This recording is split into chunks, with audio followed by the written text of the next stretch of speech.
परमात्मा योगेश्वर श्री कृष्ण जी के पावन चरणारविंद में श्रीमद् भगवत गीता के इस दिव्य ज्ञान को समर्पित करते हुए आप सभी भक्तजनों का हार्दिक स्वागत है। सभी को प्रणाम, सभी को वंदन। बहुत ही सुंदर, बहुत ही अद्भुत दिव्य ज्ञान श्रीमद् भगवत गीता का ये ज्ञान, जो मनुष्य को जीवन में अगर हम इसे समझकर वैसे ही आचरण में लेकर आते हैं तो निश्चय ही अद्भुत परिवर्तन, अद्भुत रूपांतरण हमारे जीवन का संभव हो पाता है। कुछ इसी श्रृंखला के अंतर्गत अभी हम बात कर रहे हैं बहुत ही सुंदर चर्चा मन और चित्त पर। कुछ विश्राम के पश्चात हम फिर से लौटे हैं अपने इस श्रृंखला को आगे बढ़ाते हुए, जिसके अंतर्गत हमने पहले काफ़ी विस्तार से चर्चा की मन पर। मन जो 6 प्रकार से क्रियाशील होता है उसकी हमने चर्चा की। कैसे मन 6 प्रकार की क्रियाओं से क्रियाशील होता है वर्तमान में, जिसके अंतर्गत जो है वो विचार, विकल्प, स्मृति, भावना, संवेदना और विपर्य। साथ ही साथ हमने जाना कि कैसे चेतन मन का पीरियड इसी कारण से इस 6 प्रकार की क्रियाओं में सतत क्रियाशील होने के कारण जो हमारे पूरे रूटीन में चेतन मन का जो पीरियड होता है बहुत थोड़ा होता है, बहुत कम होता है। और कैसे हम हर समय चेतन मन यानी कि जागृत अवस्था में होश पूर्वक अपने किसी कर्म को कर सकते हैं, इस पर हमने बहुत ही विस्तार से पिछले कुछ भागों में चर्चा की। साथ ही साथ हमने अवचेतन मन का कार्य भी बताया कि अवचेतन मन के द्वारा ही जो वेग, ये जो सारी क्रियाओं का वेग है वो अवचेतन मन से आता है। यानी कि जो हम वर्तमान में जो भी क्रियाएं करते हैं, उठना, बैठना, सोचना, बोलना, सुनना, खाना, पीना, जो भी छोटी छोटी क्रियाएं हैं वो सब कुछ जो है वो हमारे अवचेतन मन में एक रिकॉर्ड होता है। यानी कि एक जैसे मन हमारा कैमरे की तरह इन इंद्रियों की क्रियाओं को, इनके अनुभवों को ये जो मन है वो कैमरे की तरह रिकॉर्ड कर लेता है और वो अवचेतन मन में रिकॉर्डिंग जाती है। और यही अवचेतन मन से फिर ये रिकॉर्डिंग बाहर आती है जो क्रियाओं के रूप में चेतन मन के द्वारा वर्तमान में क्रियाशील होता है। तो आज हम सबसे महत्वपूर्ण जो है मन की तीसरी, ये कहें कि जो स्तर है, तीसरा स्तर है। 3 स्तर की हमने बात की, चेतन मन, अवचेतन मन, और आज जो सबसे अहम भूमिका है वो होता है अचेतन मन। और यही अचेतन मन ही वास्तव में चित्त है। तो जैसे कि हमने पहले ही कहा था कि ये सबसे बड़ा जो छुपा रुस्तम है, सबसे बड़ा डायरेक्टर है, वो ये अचेतन मन है और ये बिल्कुल साइलेंट है। ऐसे समझ लीजिए कि ये एक घोर अंधकार है। दोस्तों, हमने सबसे पहले जब ये 3 स्तरों की बात की थी, चेतन मन, अवचेतन मन और अचेतन मन, तो आपको एक चित्र के द्वारा ये समझाने का प्रयास किया गया था कि कैसे एक पानी है, चाहे समुद्र का चाहे नदी का, कोई भी आप समझ लीजिए, एक चित्र के द्वारा दर्शाया गया था कि एक पानी है जिसके अंदर एक पहाड़ है और वो पहाड़ पानी के तल से यानी कि जमीन से फिर ऊपर उठता हुआ पानी के ऊपर आता है। तो इसी तरह से हमने समझाया था कि जो पहाड़ का ऊपर का हिस्सा जो हमें दिखाई प्रतीत देता है वो हमारा चेतन मन है। फिर पानी के भीतर कुछ हल्का हल्का सा जो दिखाई देता है वो हमारा अवचेतन मन है।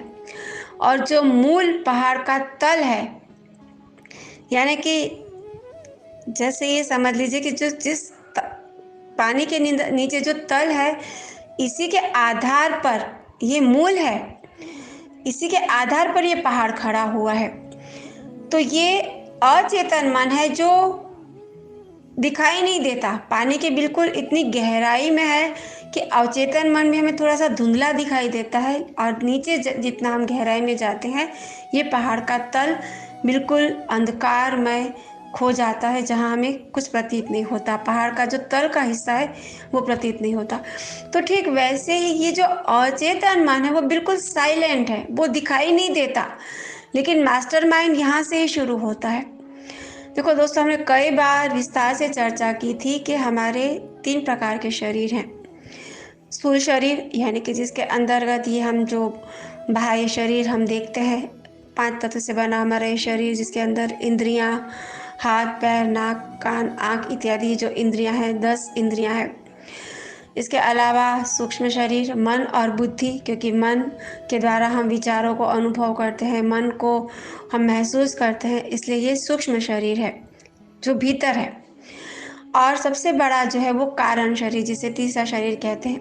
बस ये समझ लीजिए कि ये जो सारा खेल है ना, वो ये चित्त का यानी कि इस कारण शरीर का ही है।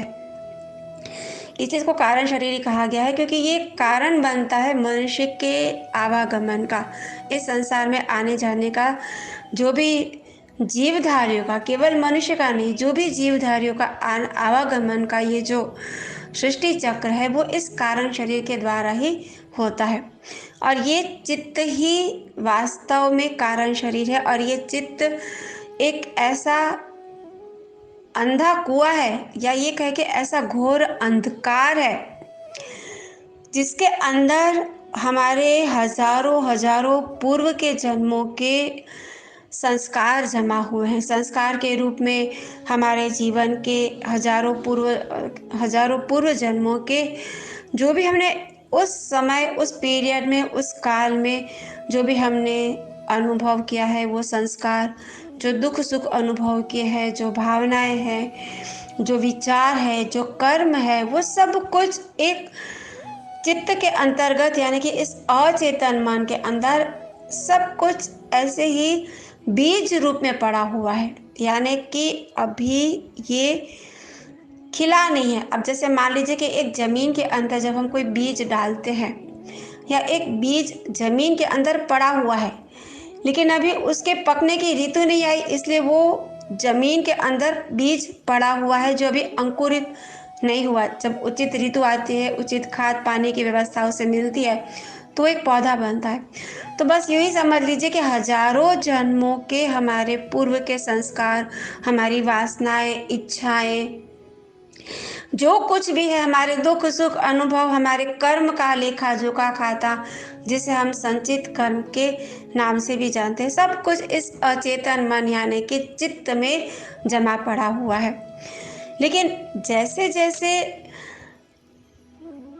जब एक नया जीवन शुरू होने वाला होता है, तब हमने कई बार बताया कि संचित कर्म का खाता एक ऐसा खाता है जिसमें कई जन्मों के हमारे कर्म जमा हुए हैं।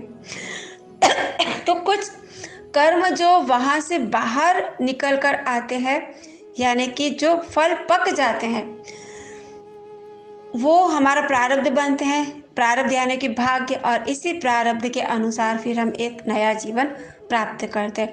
हो सकता है कि मनुष्य योनि भी मिले, हो सकता है कि हमारे पिछले अच्छे बुरे कर्मों के अनुसार कोई भी योनि हम प्राप्त कर सकते हैं। तो ये हमारे उस पके हुए कर्म के आधार पर निर्भर होता है।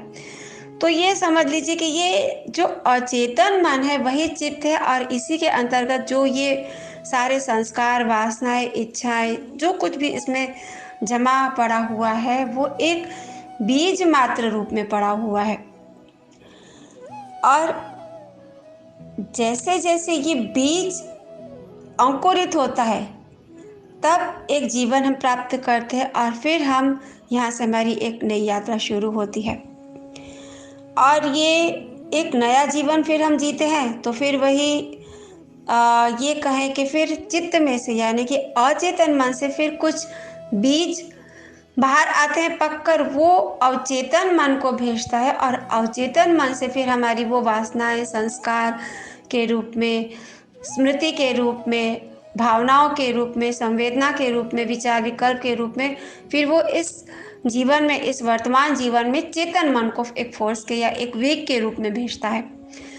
और चेतन मन फिर उसी तरह से फिर क्रियाओं में लिप्त हो जाता रहता है। इसी तरह से कर्म बनते रहते हैं, और फिर हम वैसे ही इस जीवन में जो कर्म करते हैं, फिर वो हमारे जो है वो रिकॉर्डिंग होके फिर चित्त में जमा होते चले जाते हैं। तो एक सृष्टि का चक्र ऐसे ही चलता रहता है। तो फिर एक प्रश्न होगा, ना जाने कितने हजारों जन्मों के ऐसे संस्कार, ऐसी इच्छाएं, भावनाएं, संवेदनाएं, दुख सुख इत्यादि हमारे जीवन के कर्म का खाता जो अभी हमें भोगना बाकी है, उनका लेखा जोखा, वो सब कुछ चित्त में ऐसे ही जब जमा होता रहता है तो ये कारण बनता है बार बार नया शरीर धारण करने के लिए, आत्मा के लिए। तो इसका उपाय क्या है दोस्तों? आप ये समझ लीजिए कि अगर चेतन मन का पीरियड हमने कहा था कि बहुत थोड़ा होता है, तो ऐसे समझिए कि ये जो अवचेतन मन है, यानी कि जो चित्त है, वो अवचेतन मन को एक आकार देता है, एक शेप देता है, एक फॉर्म देता है, और यही अवचेतन मन फिर चेतन मन का निर्माण करता है, यानी कि फिर ऐसा ही शेप, ऐसा ही आकार, ऐसा ही फॉर्म अवचेतन मन के द्वारा होता है। तो ये जो फोर्सेस आते हैं वर्तमान में हमारे चेतन मन की क्रियाओं में या क्रियाओं के रूप में, कभी क्रोध का आवेग आ जाता है, कभी भावना कोई ऐसी उमड़ जाती है, दुख की, दया की कोई संवेदना उठ जाती है। तो ये जो फोर्स आते हैं, ये सब हमारे अवचेतन मन से जब बीज अंकुरित होते तो अवचेतन मन को फोर्स भेजता है, और अवचेतन मन चेतन मन को फोर्स भेजता है। थोड़ा सा समझने का प्रयास कीजिएगा, बहुत इतना कठिन नहीं है, लेकिन अगर आप ध्यान से सुनेंगे तो अवश्य ही समझ सकेंगे।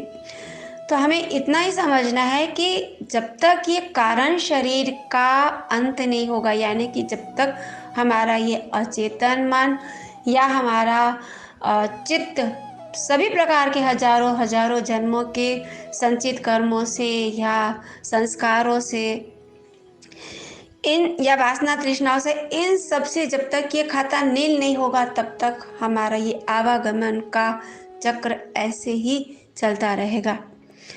हालांकि बहुत लंबी चर्चा हमें अभी और आगे करनी है, और समय क्योंकि बहुत हो चुका है। कैसे हम इस अचेतन मन यानी कि इस चित्त को हम कैसे नील कर सकते हैं, ऐसा क्या प्रयास हम कर सकते हैं, और काफ़ी सारी चर्चा भी हम इसी के अंतर्गत करेंगे कि चित्त की अवस्थाओं के बारे में।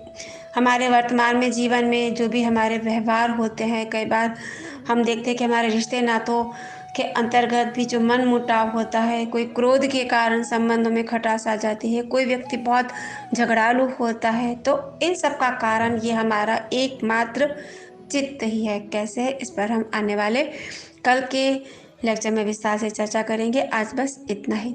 सभी को बहुत बहुत हार्दिक शुभकामनाएं। नमस्कार, धन्यवाद।